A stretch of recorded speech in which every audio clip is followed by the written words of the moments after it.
될 것 같습니다. 자, 그러면 이제 심리학 연구 방법론에 대한 이제 문제를 풀어봤고, 이제 심리학 개론의 마지막 부분인 사회심리학에 대해서 한번 문제를 한번 풀어보도록 하겠습니다. 자, 사회심리학 파트로 한번 넘어가 보도록 하겠습니다. 사회심리학 파트. 자, 사회심리학. 자, 사회심리학 파트에서 한 3번 문제 한번 풀어보도록 하겠습니다. 사회심리학의 3번. 자, 풀어보도록 하겠습니다. 자, 사회심리학의 파트로 이제 넘어갔습니다. 자, 사회심리학의 파트에서 태도에 대해서 세 가지 중요한 거, 주요 구성 요소. 심리학에서는 세 가지를 고려합니다. 세 가지. 사고, 그죠? 사고. 이거는 인지에 관련된 것이죠. 사고, 그 다음에 이제 정서. 이거는 이제 감정에 관련된. 그 다음에 행동. 이 세 가지를 심리학에서는 그것을 살펴봅니다. 그러니까 사회심리학에서 저 사람이 누구냐라고 했을 때 저 사람이 무슨 사고를 하느냐, 저 사람 정서 상태는 어떠냐, 저 사람이 어떤 행동을 하냐, 이 세 가지를 보는 거죠. 그러니까 인지적 요소를 살펴보고 사고, 감정적인 정서적 요소, 행동적 요소를 살펴봅니다. 해당되지 않는 것은 귀인적 요소입니다. 그렇죠? 정답은 3번이 정답이 되겠죠. 자, 사회심리학에 관련된 부분들 한 문제 더, 특히 사회적 지각에 관련된 한 문제 더 풀어보도록 하겠습니다. 14번으로 한번 넘어가서 한번 풀어보도록 하겠습니다. 14번. 자, 14번 한번 풀어보도록 하겠습니다. 자, 타인에 대한 호감이나 매력의 정도, 타인에 대한 호감과 매력, 뭐 좋아하는 그 선호도죠. 선호도를 결정짓는. 자, 선호도라고 할 수 있는 선호도. 타인을 선호한다. 이런 것들을 이제 그 이야기하는 결정적인 그런 이제 요인이 있습니다. 타인을 여러분들이 좋아하게 됐을 때 어떻습니까? 첫 번째, 근접성. 가까이 있는 사람을 좋아하게 됐습니다. 여러분들도 나중에 이제 뭐 결혼 안 하신 분들은 또 그렇지만 결혼하신 분들을 잘 살펴보면 뭐 이렇게 가까이 있는 사람들 중심으로 보통 결혼을 하게 되는 거죠. 저 같은 경우도 저희 아내가 이제 동아리 후배였거든요. 그러니까 같은 동아리에 있던 사람들, 근접성이 아주 가깝지 않습니까? 이렇게 하다 보면 호감도가 올라간다는 것이죠. 그 다음에 유사성.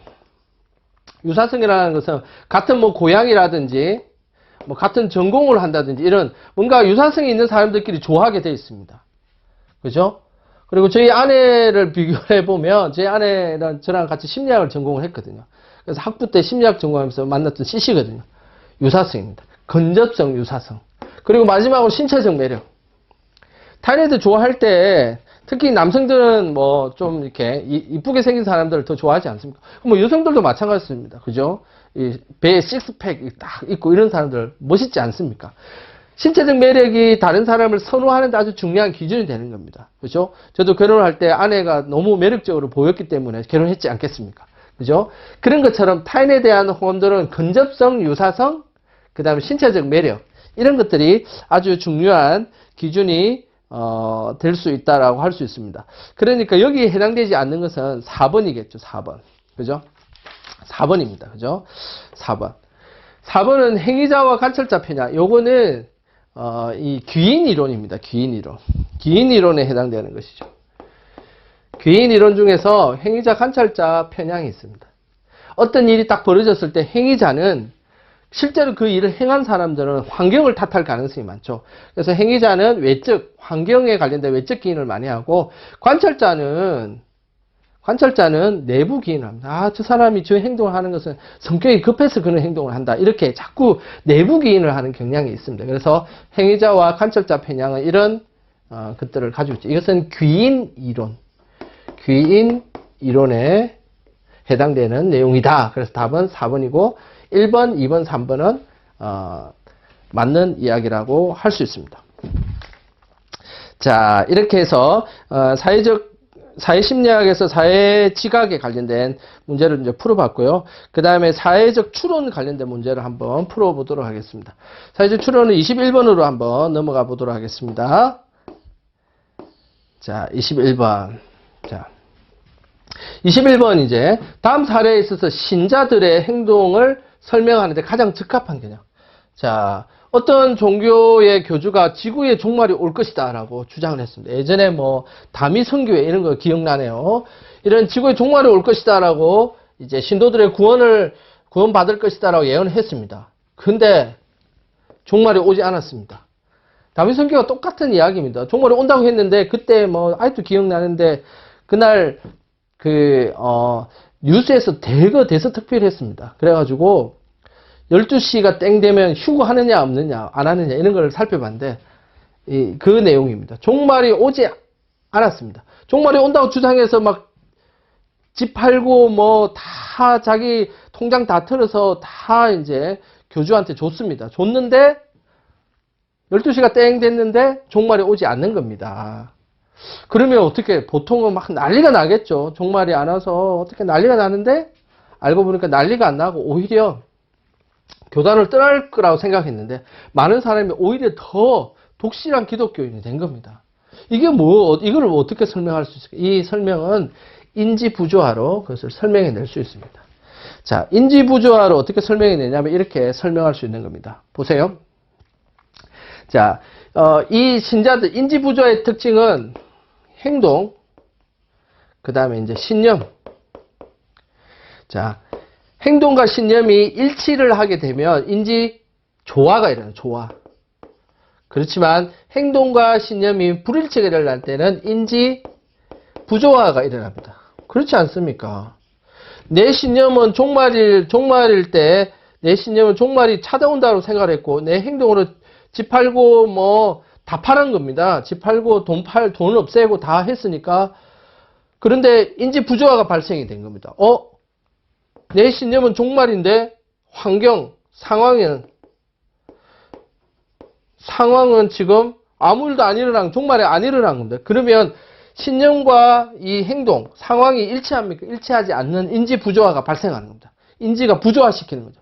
이럴 때 무슨 현상이 일어나냐면 상황은 바꿀 수 없으니까 이 인지부조화를 인지조화로 바꾸는 방법은 상황은 바꿀 수 없으니까 신념을 다시 바꿉니다. 신념을 바꿔서 기간이 연장됐구나 생각해서 더 열심히 믿음이 생기는 거예요. 신념을 다시 또 재바꿔버리는 거예요. 이것이 인지부조화입니다. 인지부조화를 통해서 이런 행동들, 이단들의 행동들을 살펴볼 수 있다라고 할 수 있습니다. 이게 대표적인 사례죠. 자, 마지막으로 사회심리학에서 34번 문제 한번 풀어보도록 하겠습니다. 자, 34번으로 한번 넘어가 보도록 하겠습니다. 자, 34번 문제 한번 보도록 하겠습니다. 자, 34번. 자, 다음 실험에서 살펴보고자 한 것은 됐습니다. 자, 다음 실험에서 살펴보자 한 것은 할로윈데이에 아이들이 찾아와 사탕을 안 주면 장난칠 거예요 라고 이야기를 했습니다. 그래서 경우에 따라서는 이제 한 사람이 한 개씩만 가져가라고 했는데 그렇게 나서 일부 아이들에게는 이름을 물어봤어요. 이름이 뭐냐 이렇게 물어보고 나머지 일부는 익명성을 유지하도록 했습니다. 그죠? 그러면 사탕을 했을 때 이름을 물어본 아이들은 한 개만 가져가라고 했을 때 얘들은 다시 한 개만 가져가겠죠. 이름을 물어봤으니까. 근데 이름 안 물어보고 그냥 가져가라 하는 아이들은 뭐 가져가고 싶은 대로 2개, 3개, 뭐 4개 막 왕창 가져갔겠죠. 자, 이것을 이야기하는 사회심리학적 개념을 설명하라라는 겁니다. 자, 사회심리학적 개념 이제 여기 이제 소개를 하는데 답은 뭘 계승합니다.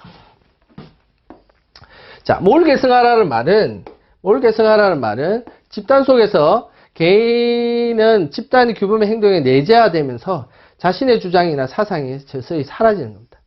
대표적인 현상이 뭘 계승화 같은 경우에는 대표적인 그 현상이라고 할 수 있는 것이 무엇이냐면 뭘 계승화 같은 경우에는 대표적인 현상이 데모 같은 거예요. 데모를 해보세요. 자기 주장보다는 집단의 주장으로 바뀌면서 그 속에서 확 함몰되는 거죠.